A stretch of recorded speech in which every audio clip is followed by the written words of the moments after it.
पूनम जी बोल रही थी कि सर जाते हैं वहां से 30-30 डीडी लेकर के आते हैं।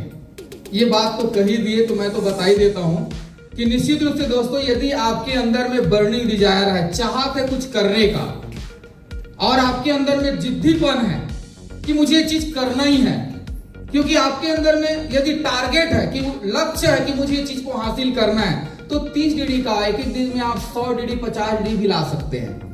यस और नो? क्योंकि आपके पास में कुछ ड्रीम है, कुछ टारगेट है।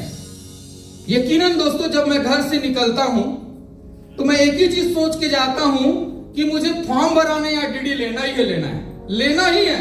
जैसे आप लोग जानते होंगे कि गोबर यदि जमीन में गिर जाए तो कुछ न कुछ लेकर के ही उठता है। यस और नो? तो हम भी एक जिद्दी हैं। अब यदि हम किसी के पास बैठ गए, हम उसका नीड को पकड़ लेते हैं कि भाई इसको चाहिए क्या। भाई हम बातचीत के दौरान उनके हम नीड को पकड़ लेते हैं, उनकी आवश्यकता को पकड़ लेते हैं कि उनको चाहिए क्या, और वैसे हम पंचिंग लाइन बोलते हैं और वो व्यक्ति हमारे साथ आ जाता है। तो हमको जब फॉलोअप में बैठना है तो उनके नीड को पकड़ना है, उनकी जरूरत को पकड़ना है कि एक्चुअल में वो चाहता क्या है। और जिस व्यक्ति का चाहत यदि हम पकड़ लिए तो हमारे साथ आएगा ही ना। यस और नो? यही कारण था कि एक एक घर से हम ट्राइपॉड लेते थे, एक एक घर से हम 6-6, 7-7 आड़ी तक के लिए एक ही टाइम, क्योंकि हमको पता है उनकी नीड क्या है, उनकी जरूरत क्या है, हमको पता है। तो दोस्तों, जब भी आप घर से निकले तो एक ही चीज सोच करके निकले कि मुझे फॉर्म तो भराना है, डीडी तो लेना है और लेकर के ही उठना है। और वैसे जब आप जिद्दीपन लेकर के निकलेंगे ना, तो वो व्यक्ति भी सोचेगा कि यार इनके साथ यदि मैं आ गया, इनके साथ यदि मैं काम कर लिया,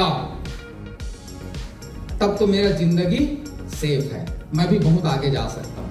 राइट? तो दोस्तों, हम कभी भी निकले एकदम हंसते खेलते मुस्कुराते हुए निकले, क्योंकि हम जब हंसते हुए जाएंगे हमारा चेहरा भी खिला रहेगा। और जब हम लोगों के पास में बैठेंगे, वैसे भी देखेंगे जिनके पास भी आप जाओगे सभी के चेहरा मुरझाए रहते हैं, किसी न किसी समस्या में, किसी न किसी दुख में वो लिप्त रहते हैं। यस और नो? और जब हंसते हुए आप जाते हैं, मुस्कुराते हुए जाते हैं, प्लान लेकर के जब आप उनके सामने में शो करते हैं, तो निश्चित रूप से उनको लगता है कि यही एक ऐसा प्लेटफॉर्म है जहां से मैं हंस सकता हूं, मुस्कुरा सकता हूं, आगे बढ़ सकता हूं, अपने ड्रीम पूरा कर सकता हूं, अपने बच्चों को अच्छी स्कूल में पढ़ा सकता हूं, देश विदेश की यात्रा कर सकता हूं, और मंच में आकर के अपनी बातों को रख सकता हूं, अपने